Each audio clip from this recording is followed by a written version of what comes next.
And we're back with another episode of Blissful Ignorance. As per usual, I'm your host, Oti Odeny, and today I'm going to be getting joined by Bryan Power. He's going to be opening up about his childhood trauma, hitting rock bottom in his marriage, and how attachment theory helped him rebuild to be bigger, better, and stronger. It's real talk on healing, breaking cycles, and building the love that lasts. So we're going to get into that. Hope you enjoy. Don't forget to like and subscribe. We'll work with the ebbs and flows, but really, again, just to reiterate, what I wanted to talk more about is your background and experience in relationships and the challenges that you've had to face in your past relationships. You wanted to reach out because you had some information that you thought was really worthwhile from Thais Gibson about attachment theory that you found that was extremely worthwhile in rebuilding your relationship in the past. So what I'd love to hear more so about you, Bryan, specifically, is your background, maybe some history about your relationship, and some of the challenges you encountered and how you're able to actually overcome them and get to this point where we're having this discussion. Yeah, thanks, OT. I appreciate that. So I mean, just a little quick background on me. Like for as far as growing up, I was born in 1969. My mom already had a son, so I was a second, right? And at 21 years old, my mom was recently divorced right after I was born, basically. So my father battled drug addiction. We moved around a lot when I was a young man, and so there was a lot of instability, a lot of turmoil growing up, a lot of stuff going on, a lot of things that kids shouldn't really see or be around, type of thing. And so that really had a foundational, that kind of really built a lot of the ways I think about life and the way I perceive this world, right? So that really began to, develop, how I was as a person. And this would play out later in life that I didn't realize, that I've learned now, as how that a lot of these childhood trauma, a lot of the trauma we obtain throughout our life, it doesn't have to be childhood trauma. We can get trauma, later in life, but a lot of it does come from our childhood. But these things, if they're not healed or they're not dealt with, they can play out into our lives and becoming extremely negative, have extremely negative consequences. And I found that out in a hard way in 2024, when my wife and I went from having a pretty good relationship to a lot of our trauma playing out and ultimately destroying our relationship to the point of a restraining order. And then thankfully learning some things along the way. A lot of awarenesses came of that. I came across integrated attachment theory, again, created by Thais Gibson, who is out of Canada. I think she's out of the Ontario area, so she may be even in your area. But her work was life-changing for me. Still is. I'm still learning a lot from it.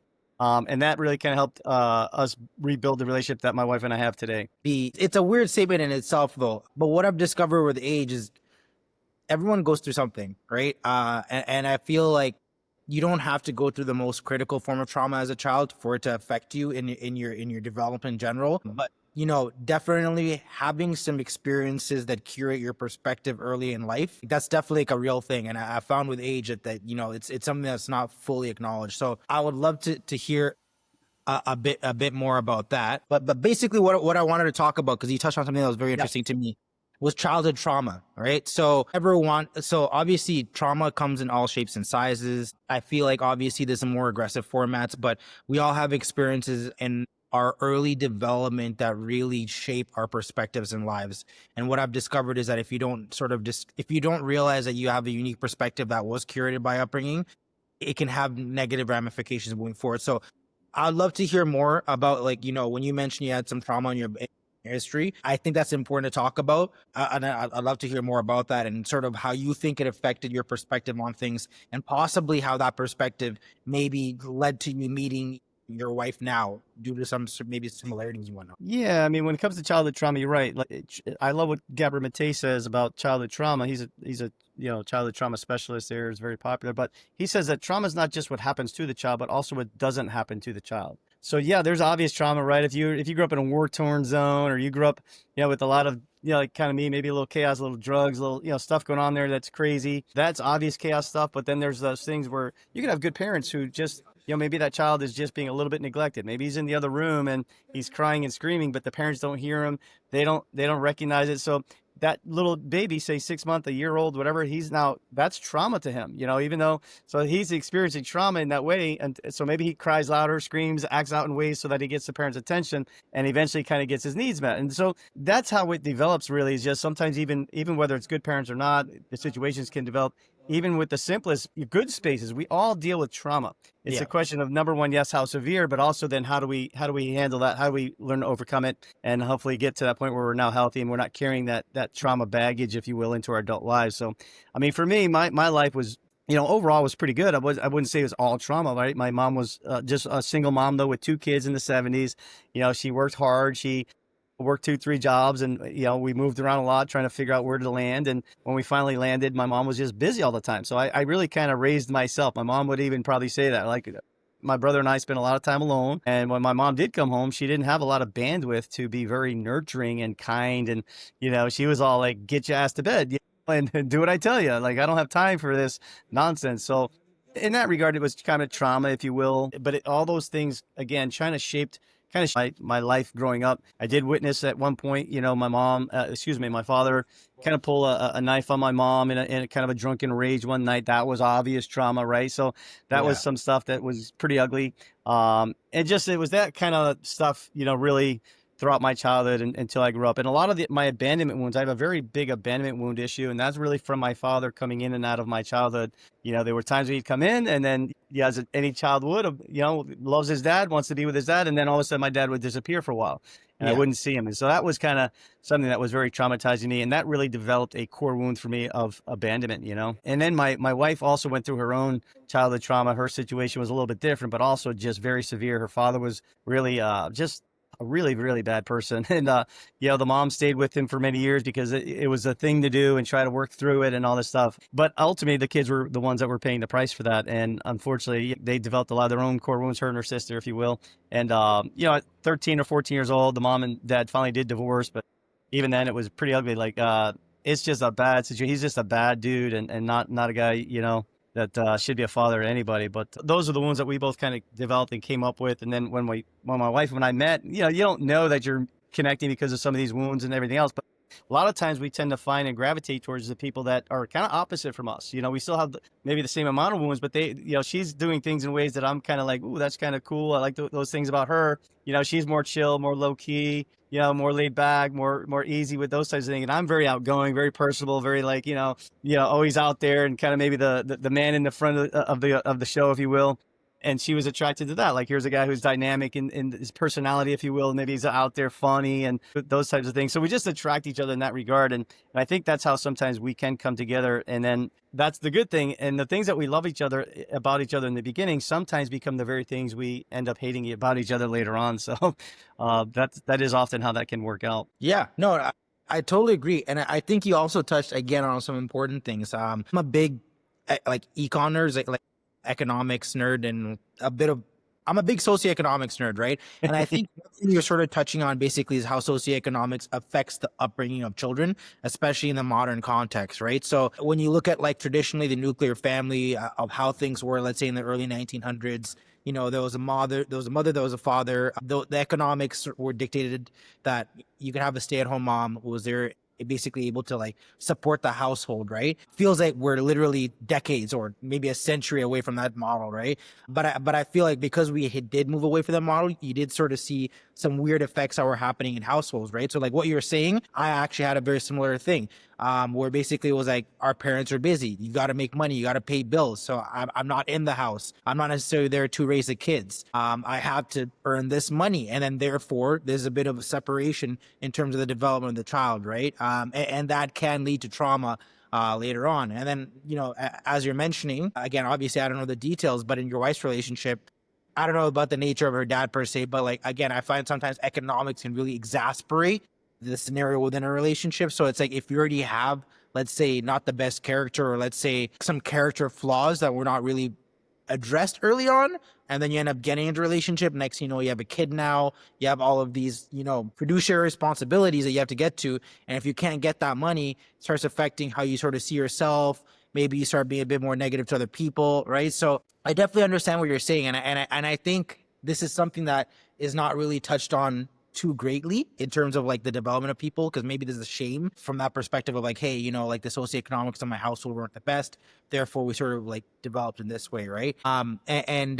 Just I think it's very interesting you brought that up. And then another thing that we were talking about last time too, when you're talking about how you and your wife ended up being attracted to each other, one thing I've noted with age is One thing I've gotten into recently is this thing called the cluster B group of personalities, which essentially is like a subgroup of personality types that's based on what they call trauma response, right? So there's like a spectrum of them. There's like different versions of the cluster B group, which is like you have NPD, which is narcissistic personality disorder, BPD, borderline personality disorder, SPD, which is antisocial personality disorder, and then you have hysterical personality disorder, right? And these are all basically responses to traumas that you deal with early in life. And the more I learn about it, the more it makes sense to me that these group of people are actually attracted to each other. Because like you said, it's almost like there's some deficits and surpluses that they have amongst each other that end up being sort of like, let's say, synergistic with each other, right? So it's like, for example, one thing that they said I've really noticed is that people that have NPD and BPD generally are on a spectrum, have both of them, but also interestingly are actually attracted to each other. And it might be due to the fact that, like, you know, let's say you didn't have somebody that made you feel the most special as a child. Well, let's say if you might work well with somebody that has NPD, because essentially the way they sort of address you is by love bombing you, or for lack of a better term, right? And it sort of creates this weird codependent relationship where, you know, you have all these attributes that work well with each other in some aspects, but in some other aspects really don't work well with each other, right? So maybe it goes back to what you're trying to say about some push and pull dynamics that were occurring in your relationship. Yeah, no, I agree. That makes a lot of sense. Of course, yes. A lot of times we're looking for those parts of us that we don't carry ourselves. You know, think of it for survival purposes, right? Back in the day, if I wanted to survive and I wasn't very good at these particular elements, but you were, I would want to partner up with you so that now together we're a stronger team. And so that's a lot of times what we do. And it's all subconscious. We do it so, you know, subconsciously that we don't even realize what we're doing, but that's just the way we're built to do it. And, you know, for survival purposes, for, you know, the way we kind of work in life. So yeah, it happens a lot. A lot of times we're attracted to the other side. That's, you know, we say opposites attract, not necessarily opposite per se, in a sense that we have totally different ideas about what we want in our lives and everything else, but opposite a lot of times in the way we kind of handle things, the way we kind of, you know, maybe interact in certain things, and lacking the traits that traits that I lack can be the very traits that my spouse now has, and vice versa. So that now we become more, you know, whole, if you will, for survival purposes, if you will, you know, throughout the years. That's typically the way it would work out, right? Yeah, no, 100%. And it even sounds like in the context of your relationship, you know, you're basically saying that, like, her male figure was not necessarily the best per se in her life. And in your context, you also had a scenario where emotionally, there was like a variance, right? So it's almost like that, like that's how things worked out between the two of you. Cause like you were seeking that emotional gap that, like, you know, wasn't there for you in your early development, right? And you basically were able to provide that to her because she never even understood what it was like to actually have that warm feeling from a male figure. So it sort of created that scenario where you guys were working synergistically together, right? Or am I wrong? Absolutely. Yeah.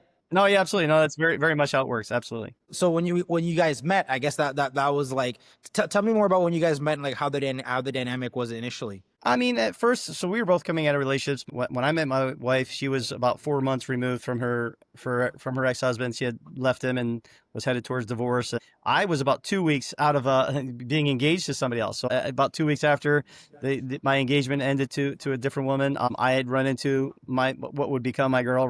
But at first, we were just clicked. We had a relationship, but it was more a friendship. We were just dating. We didn't jump right into anything. I was still healing from my, you know, relationship and the fiance that I had previously, and trying to figure that out.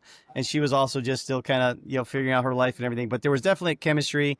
There was a lot of laughter and fun and stuff. And so over the next probably 4 or 5, almost 6 months is really, you know, after we met, is when we both kind of realized like we had something really kind of cool and special. And we then at that point decided to be more exclusive and start a real relationship. And from there, we've been together for, you know, almost 9 years now. So that's unreal. So, okay, in the beginning part then, like, were you guys both aware that you recently came out of these like relationships, or? Oh yeah, 100%. Yeah, we're straight up honest with each other. It's not like we try to hide anything. We're very honest with it. Again, it was more of just a friendship. We would hang out. We'd go out here and there.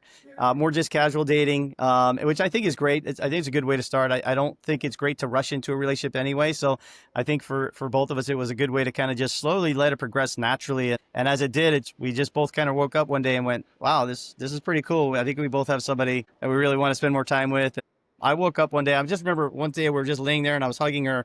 And I just remember thinking, there's something different about this person. There's something different about her. And I just knew that there was something, again, there was just something different and special about it. So, and it just developed, and here we are 9 years later, still together. So life is good. Okay, no, that makes a lot of sense. That makes a lot of sense because I can definitely understand like the level, like a layer of intimacy being built on the fact that you guys both came out of these relationship and that didn't necessarily work, but you were looking for something, right? Because I can be empathetic with that. I've been in those scenarios where you start dating somebody basically because you both got out of a relationship, and the way you guys work with each other is you're basically both explaining basically how to get over that past relationship, right? Let me ask you this question then. So did you guys I'm trying to phrase it the best way possible. Did did the fact that you guys both came out of a relationship, did that end up rearing its head later on? Did you know what I'm trying to say?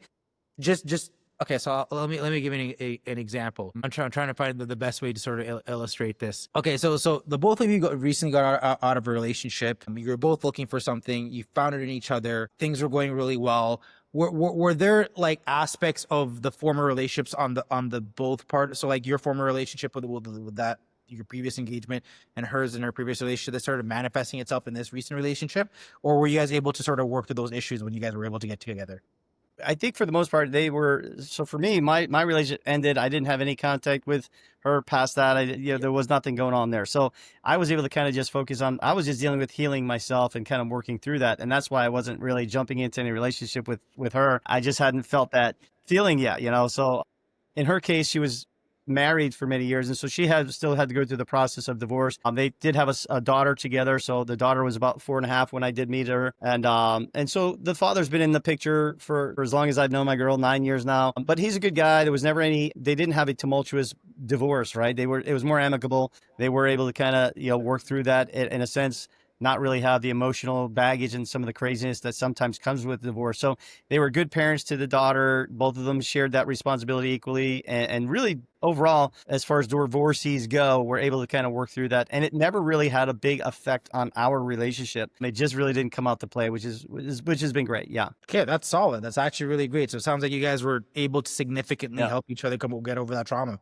Yeah, for sure. And that was definitely, yeah, absolutely. That's part of the stuff didn't have a real negative effect on us at all. Okay, no, that makes sense. So then when did you guys start? When did the first challenges in the relationship start coming up? Because obviously, I feel like in a relationship, there's always some turbulence to go over, but just how did that manifest itself in your relationship? Yeah, I mean, there's always challenges. I think the first challenge for us came when early on in the relationship, we were just we're falling in love. Things were really awesome. But I was from Florida and I was living in Massachusetts. I had been here about a year or so, maybe a little over a year at that point in time. And I started to feel like maybe I don't belong in Massachusetts. Maybe I should be going back home to Florida. And I started to question that whole idea. And the more I thought about it, I ultimately did feel like maybe I belong back there. So I had to tell her one day, I said, I think I have to move back to Florida. I broke her heart.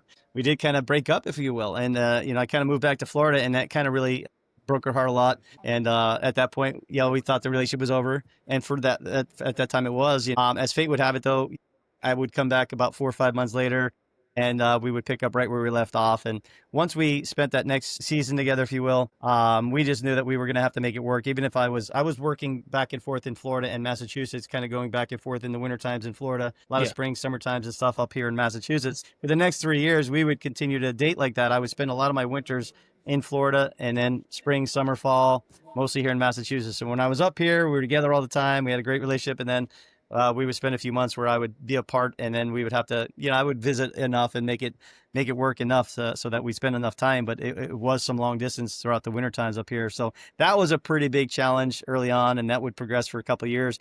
That would also come back to play with some of the trauma. Her fear of abandonment also came from that too. And so that was a lot of the things, because I had left her and broke her heart like that. It would kind of set her tone where she always a little bit nervous about, I'm going to leave her again and move back to Florida again. And so for a lot of years, she really didn't feel safe in the idea that I was going to be sticking around. She always felt like he'll probably just pick up and maybe move back to Florida anyway. So yeah, that's the stuff that does play out later on as well. Yeah. Because reassurance is an important thing in those types of relationship, right? And she needs to constantly be reassured that there's a level of security in the relationship. So that makes a lot of sense to me. So how did that play out? How do you guys overcome that? Because I could imagine that was probably something that constantly triggered that trauma in her, right? Yeah, I mean, so early on in our relationship, we had a lot of great stuff. There were really very little fights. There really didn't have a whole lot of issues. There would be some problems, and this was the subconscious stuff that was playing out. The fights that we did have would be probably from some of that lack of trust and that lack of sense of security. But for the first, I'd say almost 8 years that we were together, there was very little fighting. We had a lot more fun. The fights that we had were not really huge. It were disagreements. Maybe we had some bad stuff. The fights really for us, and a lot more of our problems started to come in when my son was born in 2019. And then as my son began to get older and develop, our parenting styles were different, and the parenting styles began to clash. And now we're 5 years into the relationship type of thing. And as we're getting more time under our belt, sometimes more of that trauma starts to play out. A lot of that smaller arguments maybe get a little bit bigger now, and they're starting to add up. In my mind, I never felt like they were severe, but I think in her mind, she was starting to get really worn down with some of the stuff that was going on. And so it would play out in 2024 in a big way. Yeah. Sorry, not interrupted, but could you give me some examples out of that? Because you're saying because I could imagine having a kid is a very significant thing. And then if you're saying your parenting styles are different, I could imagine that in itself, because that must be massive. You know what I mean? I'd love to hear more so about that, because I feel like there's valuable lessons. Yeah. So one of the early fights we would have is my son, when we moved him into his own bedroom and he was in the crib, and he would, sometimes wake up in the middle of the night and he would be crying. And I would go and I would comfort him for a minute or two just to, to get him to go back to sleep. And I was told that that's not the right thing to do. You got to let him cry it out. If you just keep doing that, he's never going to learn how to self-soothe, and this was the whole idea that, he needs to self-soothe. Yeah. And so that was a big fight that we have over the years. It was more like, I'm very lenient. He's my son. I'm trying to grow a man, not a boy. I'm trying to grow a man, so I'm letting him get away with things and let him scrape his knee more, let him play with toys that, as long as he's not going to really hurt himself too much. Okay. Let him kind of work through some things. I'm a little bit more lenient. She was a little bit more strict, but her whole idea was, it was fear-based. The kids were going to listen to her, and they were going to do what she'd said, but it wasn't really that connection. For me, it was all about connecting to the kid and then the discipline, whereas to her, it was like the discipline first. Don't worry about connection. Whereas now, because of the healing that we've done, she's definitely learned how to connect with the kids more. She definitely kind of thinks about parenting a little bit more along the way I do here. And we really try to connect with the kids, let them have a voice. Their emotions are important, because if we stuff their emotions, we tell them their emotions aren't valuable and stuff, they don't have a voice, then they're just going to grow up with that trauma, because they haven't learned how to express that. They haven't learned how to feel it. And they're going to grow up with those type of issues that we have grown up with. So we're doing our best to not pass on this trauma to our kids. That's our number one goal in life, I think. Even more so than staying together, not passing the trauma on to the kids is probably the number one thing we try to do. Yeah, and I commend you for that too, because I can understand, especially from her perspective, again, how you're raised is very important in terms of how it actually illustrates your perspective on life. And I can imagine how she was raised was very much so well, I don't want to make any assumptions here, but when you're trying to say she's very structure based, I understand that, because that's the background that I came from too, where discipline mattered more than anything else, because you live in a chaotic household. So you need structure. Structure is the most important thing ever, because the emotional part of things is not necessarily important when the house is on fire, right? So I can definitely understand that. And you mentioned that she had to go through her healing journey to maybe become more empathetic actually makes a lot more sense to me as well too. Could you maybe speak towards because I could imagine from your perspective, that must have been challenging from your end in terms of parenting and having the conversation of hey, could you be softer? And how do you go about having that conversation with your wife? Because for me, I got my girlfriend right now. The conversations we have are about stupid things. I was trying to say like dogs or whatnot, right? But when it's a kid, obviously it's a bit more significant. Tell me more about that, because that must have been a bit challenging. Yeah, I mean it was, and that was one of the things that really was causing a rift between us. And unfortunately, I'm a man, and everybody else around, not my wife, was really female. Yeah. And so it's kind of like me versus 10 different females, and they all have that female perspective. And so here I am, a man trying to raise a man, trying to be a man, and I didn't have a father either. So I'm still learning all this stuff myself, if you will. And so because of the dysfunctional parenting and everything else I had, I'm not saying I'm 100% here, but I had a pretty good idea of what I didn't want to do in life, and the way I definitely didn't want to parent my son and do it that way. So I was just going off of that. I was going off of my own basic instincts. And it caused a lot of rift. And again, she was being told you're right. Oh, he needs to do this. He needs to do that. And that carried on for years until, again, now she sees things so much differently now. And she sees what I was trying to do. And she understands the the way that, it's so important that we connect with our kids and Yeah. not just let them live in fear. Because I told her all along, I could have my kids do whatever I tell them to do, but they're going to live in fear 24/7. And Yeah. that's not the way I want my kids to grow up. I don't want them to fear me. I want them to respect me. I want them to do the right things because they love me. They know that it's right to do, and that they're emotionally safe. They're not doing it just because, oh, daddy's going to yell and scream and smack me around if I don't listen. So that was my approach. And now my wife, because of the healing she's done, she gets that a lot more. She's way, way more able to connect with the kids than she was before. So it's a beautiful thing. Can I ask you a bit of a weird question? Do you almost feel like Yeah. the way you went about like raising your son was almost like healing for her as well too? Because it's almost like she saw a loving relationship. Like she saw essentially like almost like what she would have wanted what she was a child from like how you're raising your child. Yeah. Does that make sense? Yeah, at the time, probably not, but now, yeah, at the time, probably not. But I'd say now, yeah, now she sees it and realizes, like, yeah, that is a better way to parent, and she definitely takes that approach, right? She's works really hard now to connect with the kids much more than she did before. And yeah, wouldn't we as children, we want to connect with our parents. We want them to come into our world.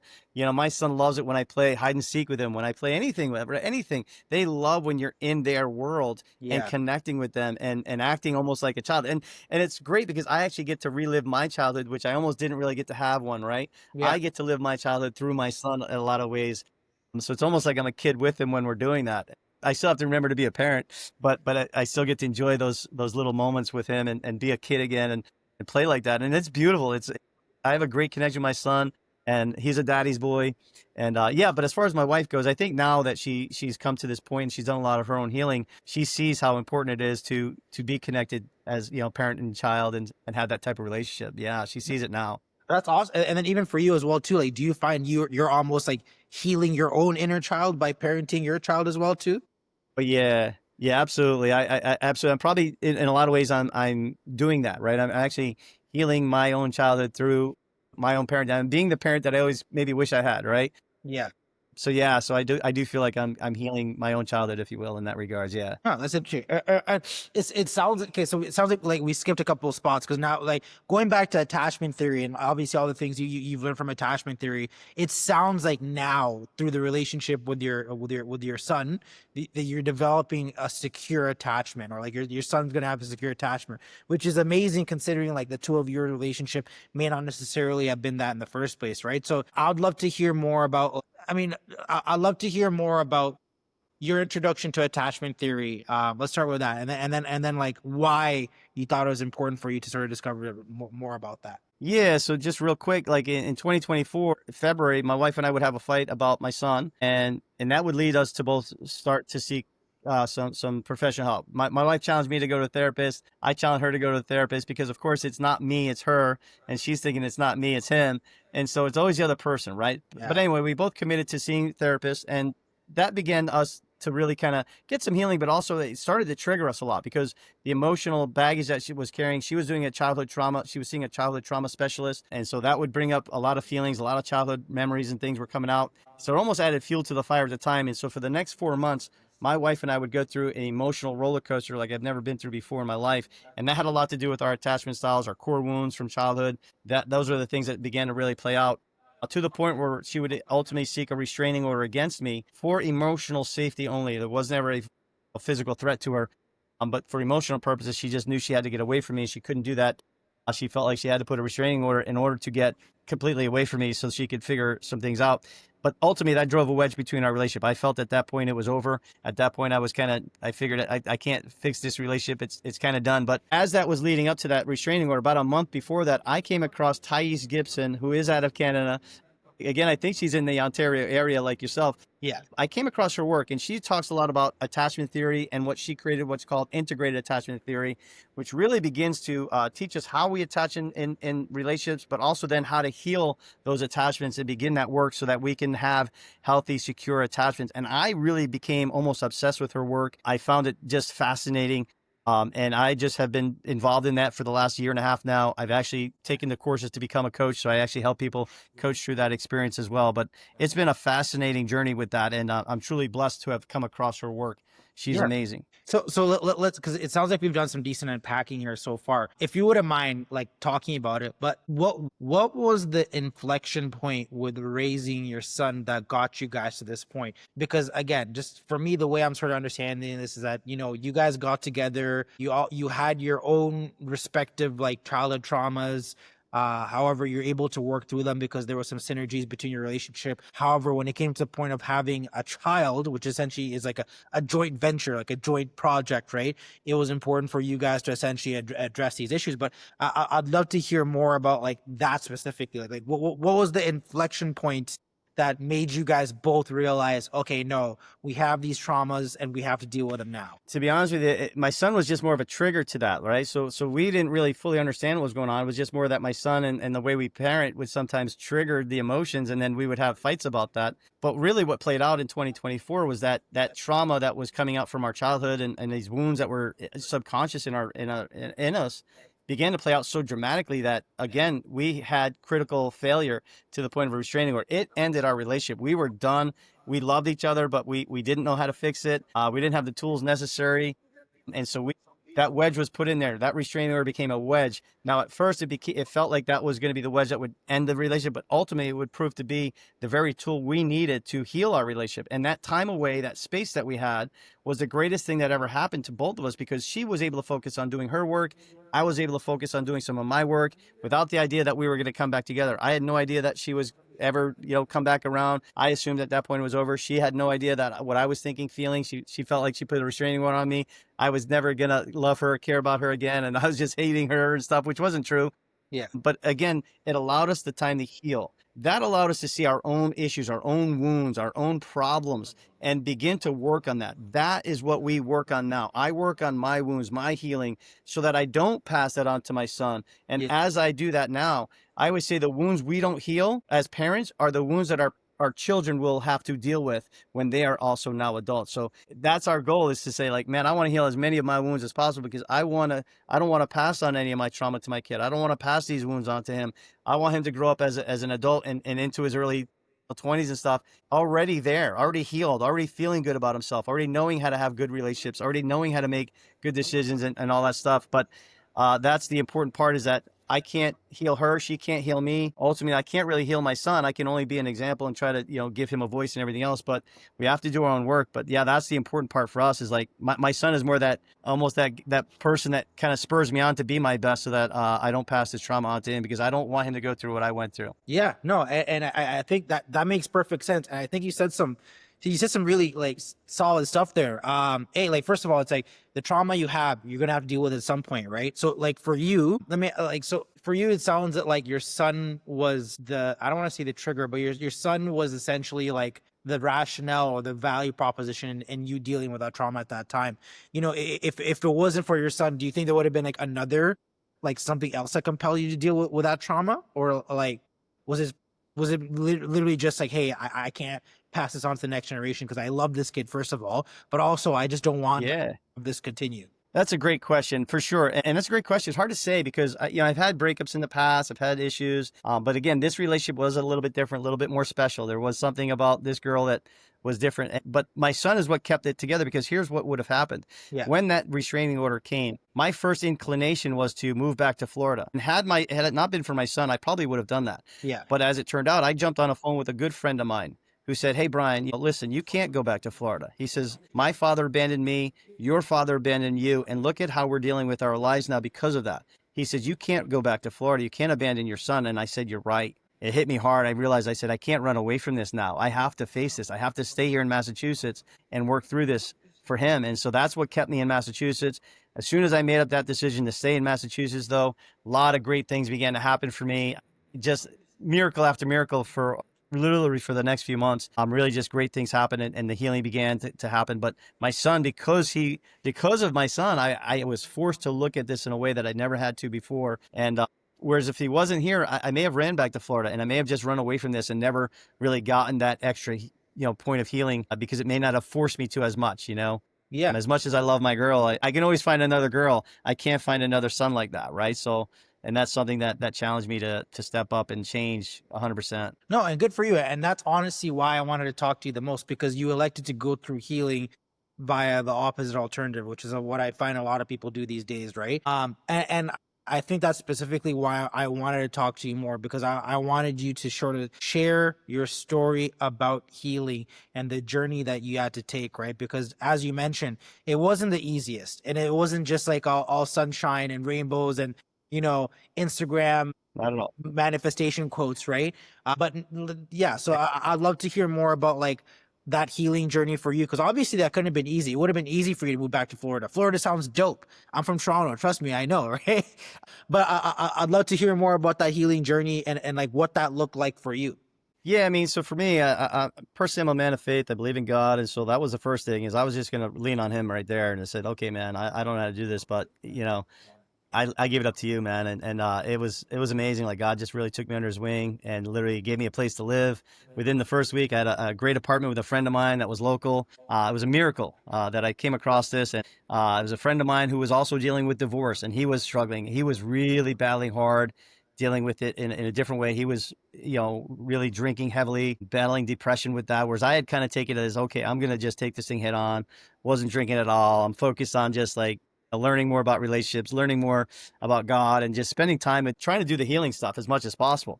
Yeah. But the two of us together were able to help each other. I had a place to live, a safe place to live that was close to my house, literally a mile from where I lived, and with a good friend of mine who was just battling it hard. And I saw how he was working through it, and I was like, man, I don't want to work through it that way, right? So I was on the hopeful side, just taking it a day at a time, and that was awesome. And it was just a journey, though, like literally because I think because I came across Thais Gibson's work about a month before it all broke up. Yeah. I saw so many answers there that I was just fascinated. I was just like, you know what?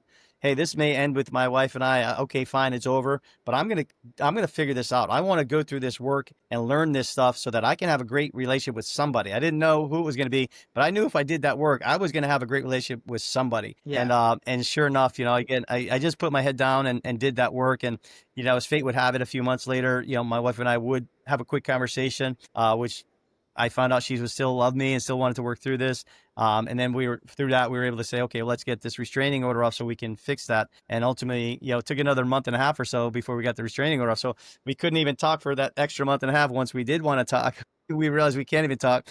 But and then once the restraining order came off, we were able to kind of really connect, focus on things. We had a different perspective on everything that she thought was wrong with me. She realized that that had a lot to do with her own issues, so I was like her mirror, if you will. It was like, the things she was pointing out that were wrong with me were actually her own issues, and a lot of times vice versa, right? Let me pause for a second, because these are very valuable points I want to touch on, but I want to go back for a second, because it's a very important part that we sort of just like swam through real quickly.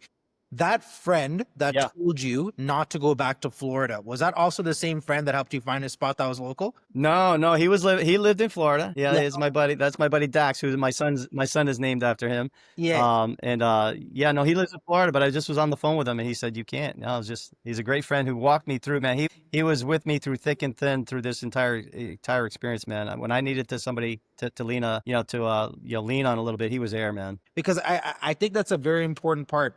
What you're sort of explaining that you went through is something that I feel like a lot of men go through. And some of the things that you mentioned that seem to keep you in line were your faith, so your relationship with God, but also your male friendships. And I feel like those are very important, because in my life, I've definitely realized that your friendships are what will break you or what will make you. Right. So in the context of the scenario that you're in, fresh out of a relationship, you got a kid, I know friends that would have been like, hey, man, let's get hammered for the next 3 months, or let's go do this, blah, blah, blah, blah, sort of bringing you down further down this road you really don't want to be in for short-term fixes. Right. So I think it's great that you actually had like a support system around you that was able to be like, hey, no, this is the best decision to make. These are the most pragmatic, decisions that will actually be beneficial for your long-term health, not just like, hey, how do we get you through this night, right? So I think that's a super important part you mentioned there, because I think if you're not around people that are also interested in healing, you're not going to heal yourself. And your network is very important, and that's something I've definitely discounted. And as you mentioned, your son's named after him, right? Which is super interesting. But sorry, I just sort of wanted to touch on that, because it sounds like that was a pivotal part of the initial portion of your healing journey. Yeah, 100%. Yeah, it pays a lot to have some good close friends. I had him. I had an ex-girlfriend of mine who was also valuable for me. And my wife knows it's not like anything weird about that. She was actually a terminal cancer survivor. We have a really good friendship still today, but she was there for me as well, talked about a lot of things, and she knows me well. So she knows some of the ins and outs of me. So she's able to be honest with me and tell me, when I'm actually out of line or some of the things I'm doing wrong. Also, my mom was really great, and my brother. So the four of them were really pivotal in really just being there for me, walking me through when I really needed some help, and just again doing everything else on my own as far as just going to church, getting into the work of the PDS and personal development school, and the again integrated attachment theory stuff. Like just kind of putting my head down and saying, okay, I don't want to fall apart here. I always say they call it a break up, not a breakdown. Now you can choose to break down, or you can choose to break up. I was going to break up. I was going to level up from this. I wasn't going to level down. So that was my goal, is to say, okay, I'm going to break up, not break down. And I guess a lot of that was because you had a solid network, but then also you started learning more about attachment theory or integrated attachment theory, and you saw that there was some solid insights that you could take for your own life, right? Yeah, that stuff is great work. I mean, there's 6 core elements to integrated attachment theory. Yeah. Those are your core wounds, your needs, your emotions, your boundaries, your communication skills, and your behaviors. When you work on all 6 of those elements, it's really a game changer for any relationship, and not just your relationship to your spouse. We're talking about relationships to your parents, your siblings, your friends, your family, your coworkers. It really carries over into a lot of those areas. I do believe it starts with those core wounds. Those are the wounds that we have subconsciously. I learned that the subconscious is 95 to 97% of our decisions are made by the subconscious, and that the conscious cannot outwill the subconscious, which is why a lot of times we want to do X, and here we say, okay, I'm going to do this, but then we wind up doing other things, and things that we don't understand. Why am I acting this way? I know here I want to do this, but then here I do something else. That's because the subconscious is taking over. The subconscious is always going to work to get its needs met as fast as possible, whether it's healthy or not in the long run. So that's something that I learned and I experienced in a way that was very powerful. But yeah, then once you develop and work on some of those core wounds, then it's learning how to, again, work on those other 5 additional, factors that in a relationship. And when you do all that, it's just amazing game changer. And for my wife and I today, we practice a lot of things differently now. We have tools now that we're able to utilize when we have issues. We use different tools that we're able to work on, and it makes for a much healthier, better relationship. I always say there's nothing worse than losing the person you love simply because you don't have the tools necessary to keep it together. And that was the problem. My wife and I didn't understand everything. We didn't have all the tools, and now we have those tools. And so now that's why we're working on it a whole lot better today. We have a 1,000-time better relationship than we did, So yeah, and I'd love to hear more about those tools, because I feel like that's something that's greatly missing amongst my generation. Just the ability to reconcile, like forgive, like to conflict resolution, right? I'd love to hear more so about that from your perspective as well too. Let's starting with the core wounds. How are you able to deal with your? Let's start out. Was it easy to deal with your core wounds? Well, yeah. None of this was easy, Oti. None of it was easy. The first thing I will have to say is this: we have to be okay with saying that I am not perfect. There are things about me that are incorrect, and we have to take ownership of that. A lot of times we get defensive. We don't want to admit that this could be my fault. There are things about me that are wrong, right? And that's the thing. My wife and I, when we would talk and have conversations, I was always listening to defend, never listening to really hear her out and understand her. I was always, because I wanted to protect myself. I felt, if I allowed her to see that I'm not perfect and everything, that maybe she's going to abandon me and stuff. So I'm going to defend and try to talk her into the idea that it's her fault. It's not my fault. The first thing we have to do is take ownership of our own crap. Yeah. Okay. And what happened to you, and sometimes, again, where you're at today doesn't mean it was your fault. Okay. Where you're at isn't necessarily your fault, but it is your responsibility to fix it. And sometimes that doesn't feel fair, but that's just the way it is. But I promise you, if you fix this and you do it, you're going to be blessed for it. You're going to have a much greater experience. You're going to come out on the other side. So what feels sometimes like a curse or, problem and everything, it's actually a blessing. We just have to see it that way. So yeah, I began to work on the core wounds. The core wounds, again, that could be fear of abandonment, fear of not being good enough, fear of being alone, maybe fear of being trapped, all these different subconscious wounds that we tell ourselves that, are going to happen in our lives. And again, that can affect the way we act in relationships. There are some programs and some reprogramming tools that Thais Gibson teaches, and that I help teach as well. But through the program that can help retrain the brain a little bit and begin to develop new neural pathways to help kind of, change the way we think. So that's the first thing. The second thing is those needs, really understanding what are my true needs, really taking stock, putting it down on paper. There's a great workbook that she has in the school. We go through and we learn about our true needs. You know, I have a real need for like contribution, right? So I love being able to help people and kind of, you know, do things. I was in the personal fitness. I had a personal fitness studio for many years. I was into fitness training stuff.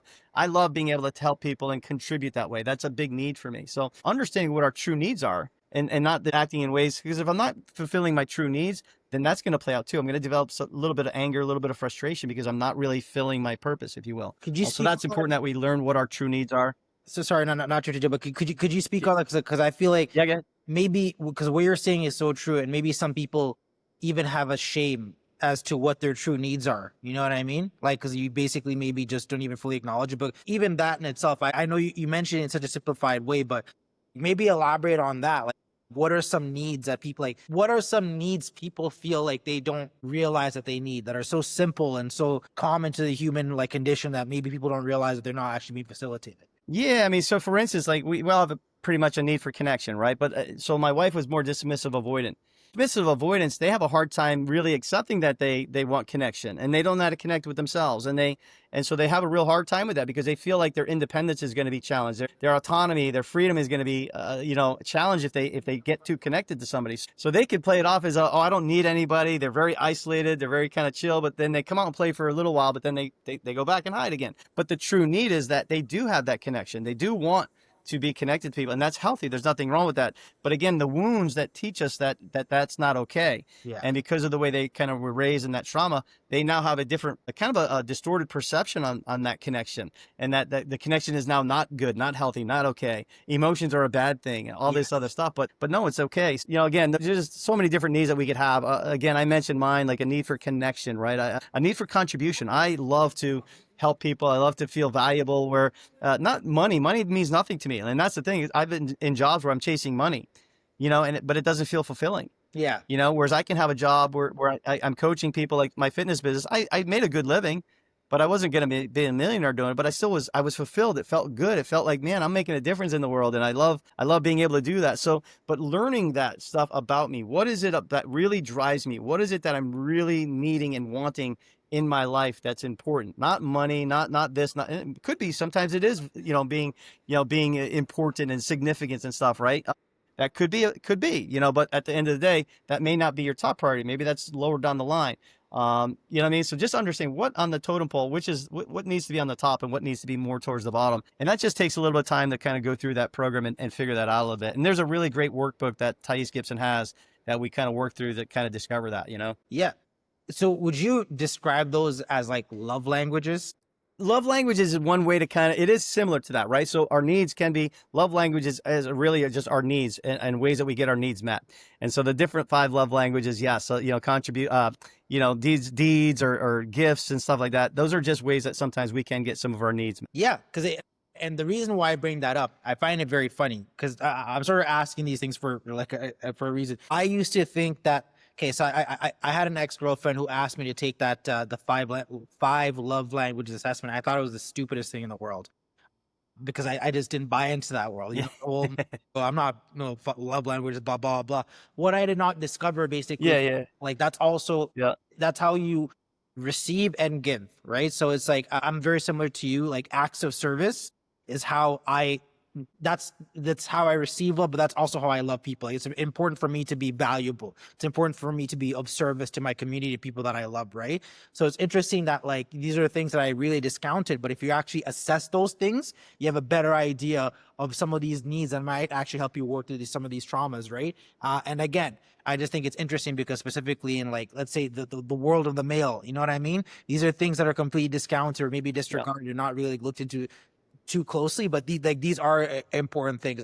I just wanted to touch on that part because like I feel like that was an important element that you sort of spoke on a bit there. Yeah, for sure. No, it's very important to know that so that you're going in the right direction for yourself and then beginning to learn how to meet those needs mostly on your own. The ones that you can meet on your own, you want to learn how to meet those on your own. Yeah. The other ones that we sometimes need to get outside of ourselves, like connection and love and some of that stuff, then we have to learn how to deal with that from an outside perspective. But the idea is that we get most of our needs met on our own. So we're not relying and we're not outsourcing our needs too much, because when we outsource it too much, now we're dependent upon all those other people to fulfill our needs. Yeah. And we know how that's going to work out. It's not going to work out great when we're relying on everybody else to do that. That's where a lot of times relationships break down too, because I'm now relying on somebody else too much. I'm too needy.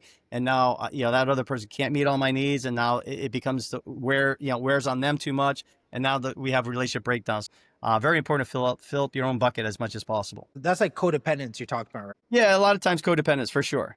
So where's that, like, where's the line? Like, so obviously you want to acknowledge that you have these needs and you want to be able to facilitate the ones that you can by yourself. Is it okay to have somebody else help you with those needs, or is it like very important for you to be very individualized in providing for yourself? Yeah, no, it is okay. It is okay to have somebody help us with certain things. Absolutely. We're going to have needs outside of ourselves, and that's okay. Like, some sort of connections and some sort of, we need some validation sometimes from other people and some of those things. But for the most part, like, I have to learn how to kind of take care of myself as much as possible, So if I have a need for comfort, if I have a need for just security, safety, how can I get to a point where I can provide some of those things for myself, where I'm not looking for you to provide a safe place for me. I'm not looking for you to validate everything that I do and stuff. How do I get to a point where I can do a lot of that myself? And yeah, of course, I want to be able to share a certain amount of like vulnerability with somebody else and be able to kind of feel comfortable with that and safe with that and open myself up to that. But again, the more I do that, the stuff that I can do on my own, I need to do on my own. The stuff I maybe can't do on my own, then it's okay to bring that other people in. And that's where it's nice to have those good, healthy relationships where, your friendships or your spouse and family members and stuff can kind of fill those spots for you. But yeah, for the most part, we just don't want to be too needy, right? We're, again, outsourcing our needs too much. Okay, yeah. No, I think that's also an important part of like early relationships. When you discover that you do have this need, somebody can provide that need for you. And maybe now you're relying on them too much. And again, this relationship now is codependent, and it may be not necessarily the most healthy. And it's important to sort of figure out like the fine line between that, right? Like it is okay to depend on somebody. It's not okay to be codependent on them. Like, does that make any sense or not? Correct. Sure. Yeah, 100%. And that's the thing. Like, a lot of dismissive avoidance, they don't want to be dependent on anybody at all, right? They're very independent. They're very much alone and but they have to learn sometimes that it's okay. It's okay to be connected. It's okay to, to have a little bit of needs and needing other people. We do need connection. Yeah. We do need other people in our lives. It's not like we're going to sit here by ourselves. That's one thing about us as human beings. We're social people, and to be completely isolated is torture. We have to learn how to do that and feel safe coming out to play and be okay with that and not feel like, it's unhealthy or scary to do that, that it's okay to do that without, feeling like, oh, I'm going to be, I don't want to be trapped where I'm all completely isolated, but I also don't want to be so needy that everything I do, I can't be alone ever, So that's like an anxious preoccupied. They just can't be alone at all. They will always want connection. They always want to outsource their comfort and everything else. So yeah, so learning how to just balance that off a little bit is really the key, Okay, that makes a lot of sense.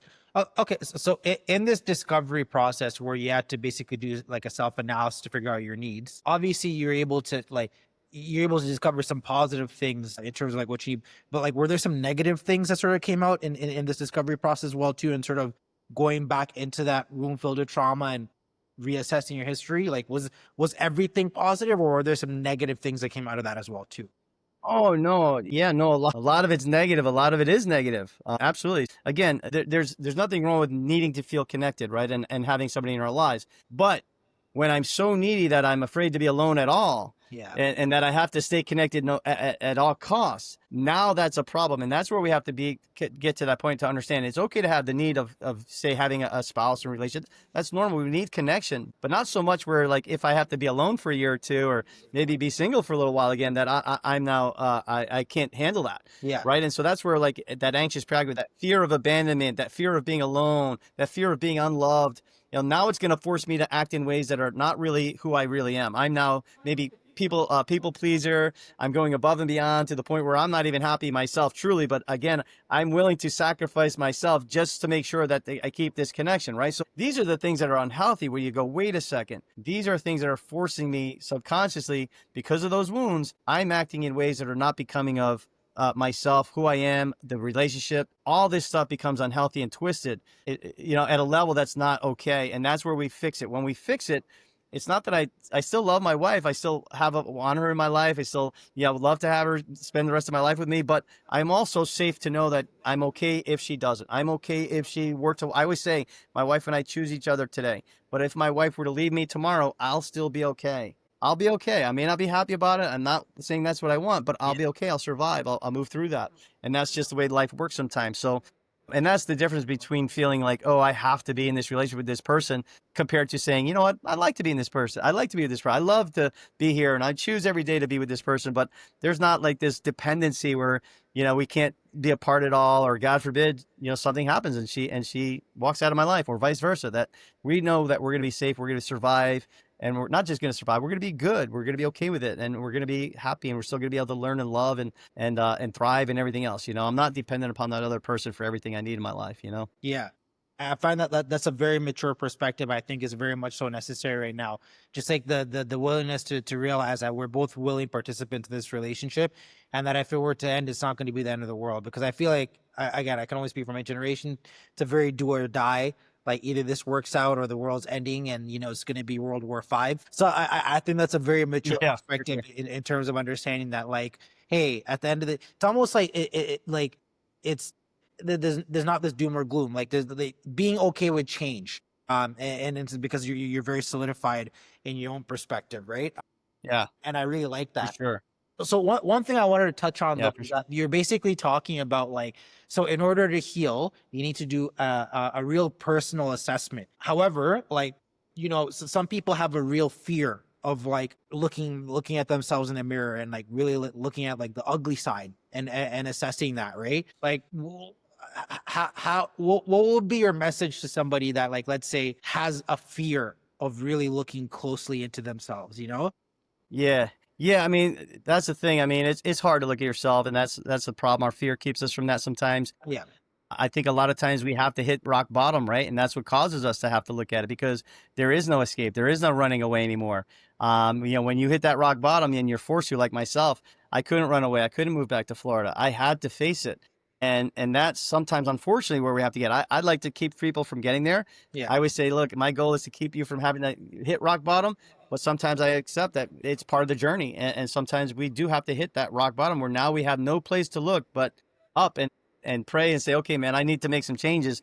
And the fear of staying sick and staying in that negative zone becomes greater than the fear of success and moving on. We know that people will do more to avoid pain than they will to gain pleasure. Yeah. And so sometimes, unfortunately, it takes being in great pain before we're able to willing to say, okay, man, I'm changing this. This is not okay. I cannot live like this anymore. But the goal would be to not get there. If you can do the work and see that coming, again, I look back at some of the fights my wife and I had. If we could have recognized it sooner, maybe gone through the work sooner, we might have been able to avoid this situation. At the end of the day, it didn't work out that way for us. We did have to continue to let the wounds fester, if you will, to the point where they became really bad. And then once those wounds are so severe, right, now I'm sick and dying. Now I have to look at this and make sure I get some medicine to it really quick. But yeah, if you can avoid that, great. But the key is to know that it's okay to say that you're wrong. It's okay to say that we're broken. We're all broken human beings. We're all wounded. We have issues. It's okay to say, like, okay, I want to work on myself. I want to make some changes in my life so that I can have a really great life, healthy, good relationships, better in business, better in work stuff, better in friendships, whatever it is that we like, and really feel fulfilled, learning what my needs are so that I'm feeling fulfilled every day. I always say there's so much information today that we didn't have when I was in my early teens and 20s and stuff. We didn't have access to this stuff. Yeah. There's so much stuff that younger people can learn now. You can be light years ahead of this game. And just by doing the work now online and some of these programs that you can do, it's fascinating. And again, I definitely challenge anybody, if you want to learn it, go to my website, makeyourrelationshipfail.com or myrelationshipfail.com. Join the personal development school, which is Thais Gibson School. Okay. And then through there, I will also give you a free session when you do that through my website. I'm going to give you a free session so I can talk to you. We can kind of figure out where you are, put you in the right direction and get you going in the right direction there. If you decide to work with me further, that's great. If not, that's okay. I don't care. I just want to point you in the right direction so you can get some real healing. But there's so much stuff out there now that you can really learn from, for sure, man. It's a gift in that regard. But yeah, it's never over. No matter how severe the situation gets, there's always hope. There's always a way to kind of learn from it, change. I always say my life is like a Super Bowl. Like, the harder a Super Bowl hits the ground, the higher that thing is going to bounce. And Yeah. sometimes that's what we are. Sometimes you just, I think right now you're in the throes of it. It's hard. This is the worst thing you're ever going through. It feels like you're being punished, but I promise you, you're not. You're being blessed. If you take this lesson and turn it around and use it for good, use it for knowledge, use it to turn you around, you can take that and rise to the top, man. And the sky's the limit. It could be the best thing that ever happens to you. Whatever you're going through right now, that pain could be the best thing that ever happens to you if you let it. That's an amazing message.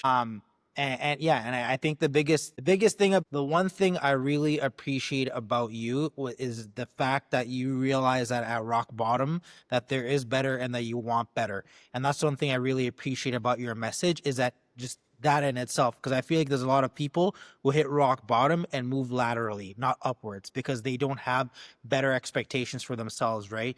And I think by your message, spreading it to people that there is a better outcome, there is an opportunity for a better future, either by yourself or in this relationship, due to with some self-analysis and some work, you can come to that conclusion. And I find that is a very important message to have, especially in this era, right?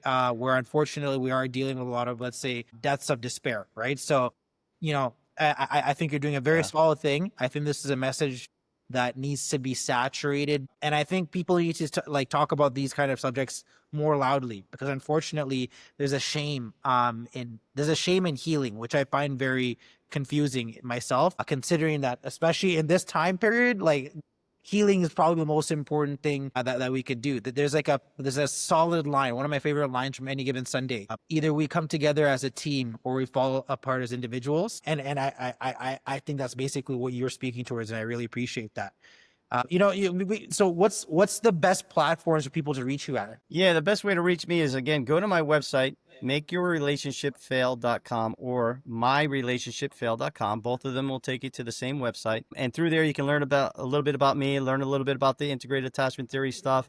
If you decide to, you can join the personal development school through my website. That is Thais Gibson. She is brilliant. Tons of stuff in there you can learn about. It is just a treasure trove of information. Phenomenal stuff. You can do a monthly subscription. You do 3 months at a time. You can do a year, whatever you want to do. That's fine. Start off with a month or two. It doesn't matter. Get started. That's the main thing. But go through my website. When you do that, I'm going to give you a free session. We'll set up a time where you and I can talk. You can tell me your story. Tell me exactly what you're dealing with, where you're going, what you need from it. And I can kind of point you in the right direction, get you the best results possible. If you choose you want to work with me past that, I'd be happy to be your coach, take you through the program as much as possible. If that's where you want to stop and just continue on the program yourself, I'm okay with that too. At the end of the day, I just want to point people in the right direction so that they can begin the healing work and be a tool, if necessary, to be there for you guys when needed. But that's the best place to reach me, on my website. Okay, that's awesome. That's awesome. Appreciate the time today, Bryan.